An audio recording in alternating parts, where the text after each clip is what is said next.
بسم اللہ الرحمن الرحیم۔ السلام علیکم، میں ہوں خالد ہاٹا، ایک بار پھر آپ لوگ سے مخاطب ہوں۔ آج ہم بات کریں گے جناب پنجاب کے وزیر اعلیٰ عثمان بزدار صاحب کے بارے میں، جنہوں نے ٹویٹ کیا ہے کہ پنجاب کے اندر جتنی بھی پرائمری تعلیمی ادارے ہیں ان کو ایجوکیشن سسٹم کو ایک بار پھر اردو میڈیم پہ لانے کی نوٹیفیکیشن جاری کر دی ہے، اس کی پالیسی تیار کر لی ہے۔ اور اس سے پہلے جو ماضی کی حکومت تھی جن کا وزیر تعلیم جناب رانا مشہود صاحب تھے، انہوں نے اس سسٹم کو انگلش میڈیم میں کنورٹ کر دیا تھا۔ میں سمجھتا ہوں کہ جناب پنجاب کے وزیر اعلیٰ عثمان بزدار صاحب کا یہ فیصلہ بہت تاریخی بھی ہے، اس حوالے سے کہ اگر ہم 5000 سالہ تاریخ کو اٹھا کے دیکھ لیں اور پھر اسے سمجھنے کی کوشش کریں تو ہمیں پورے تاریخ میں دو ایسی قومیں ملیں گے جنہوں نے ترقی کی ہے۔ فرسٹ نمبر پہ آتے ہیں عرب اور سیکنڈ پہ آتے ہیں انگریز قوم۔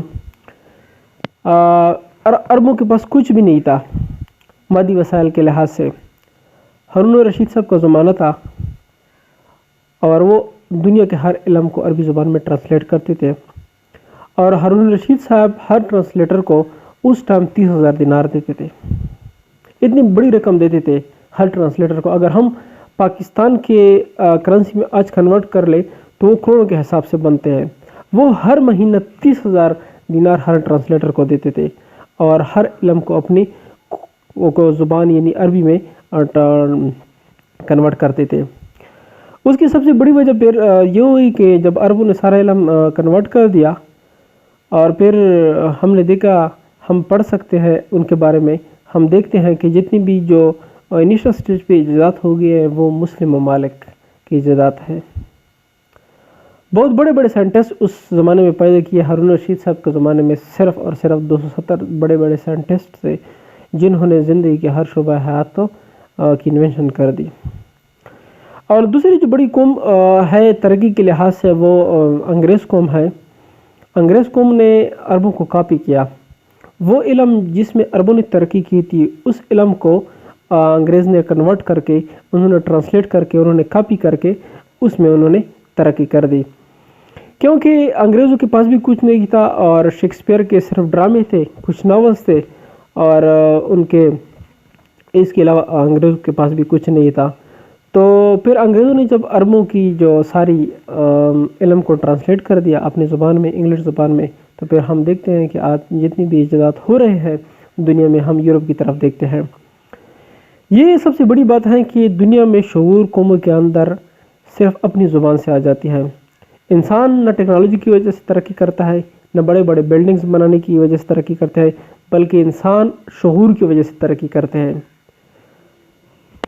ہم آج 73 74 75 برسوں سے یہ کاپی کر رہے ہیں۔ ہمیں بتایا جا رہا ہے کہ آپ لوگوں کا مسئلہ انگلش ہے، انگریزی زبان ہے، آپ انگریزی زبان کو پروموٹ کریں، آپ انگریزی زبان میں سٹینڈرائز کریں، آپ انگریزی زبان میں ترقی کریں گے تو آپ لوگ ترقی کریں گے۔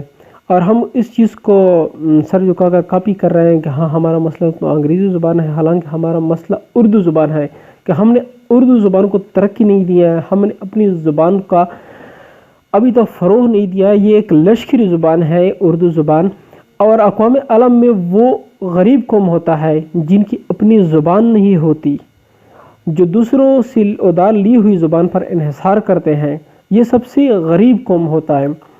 ہم 5000 سالہ تاریخ کے ساتھ بھی کمپرومائزنگ نہیں کرتے کہ 5000 سالہ تاریخ دنیا میں پڑی ہے، کسی بھی قوم نے آج تک کسی دوسرے کے زبان میں ترقی نہیں کی ہے۔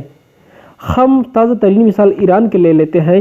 ایران میں کیا ہوا ہے کہ 37 برس پہلے انہوں نے یہ فیصلہ لیا کہ ہم آج سے پرائمری سے لے کر پی ایچ ڈی تک تعلیم سارا ایرانی زبان میں حاصل کر لیں گے۔